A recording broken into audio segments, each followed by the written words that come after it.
the greatest of all musicians was named Orpheus. Once when Orpheus was playing his splendid music in the forest, the oak trees pulled up their roots, and they followed him down the mountainside and planted themselves by the seashore, where Orpheus ended his song. When the great adventurer Jason was about to set out on a search for the Golden Fleece, Orpheus was invited to go along. Would you like to come on a journey with me? Yes. Orpheus proved to be of great help on the long journey. When the tempers of the heroes of the ship flared up, Orpheus would sing peaceful song and calm those who had been arguing.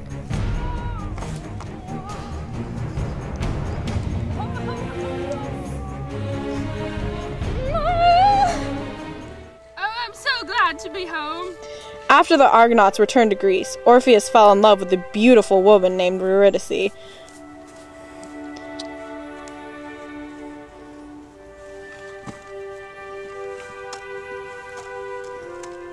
They were married, and a great feast was held in their honor.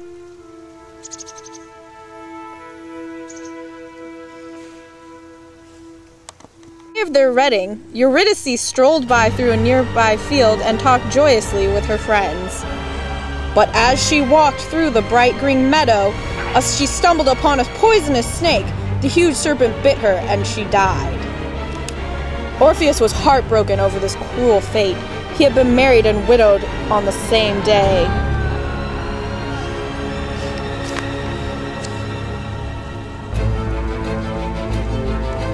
After many weeks of mourning, he decided that he would go to Hades and the land of the dead. There he would plead for his wife.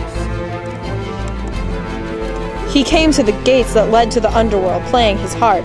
No living mortals were allowed to cross into the shadowy regions of the underworld, but Orpheus's sweet music moved the fairy and the dead, and he gave Orpheus allowance to go across the passage.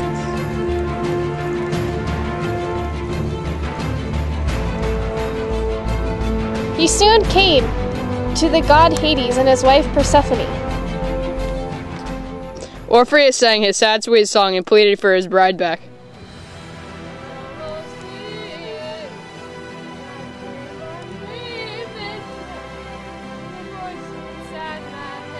Rulers of the underworld were moved by his music. Blast! Should I let her go?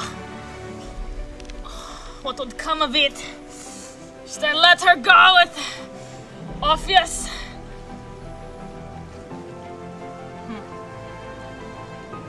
On the one condition.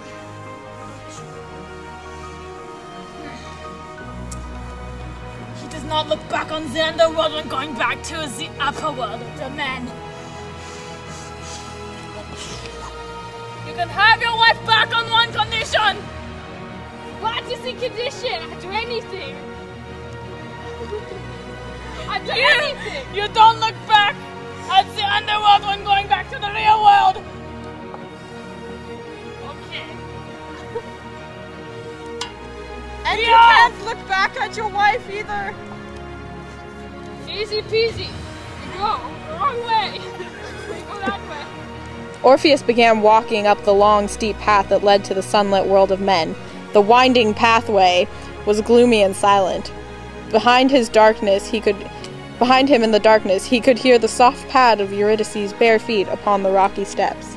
At last Orpheus saw sunlight coming through the opening to the overworld. He forgot himself and turned to look at his wife. There stood Eurydice, as lovely as a spring morning. But as he looked, Orpheus saw his lovely wife begin to fade. He desperately tried to embrace her, but she only had time to whisper, "Farewell." In the movie, the mighty movie, there was a girl named Eurydice, that is Danielle. In the movie, the mighty movie, there was a dead boy named John, that is John. In the movie, the mighty movie, there was a Hades, that is Kitty. In the movie, the mighty movie, there was a Jacqueline.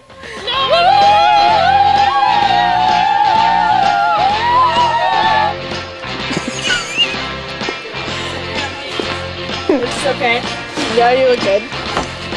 Wait, hold on, I'm zooming in there. Oh, hold on, I'm not even filming your face.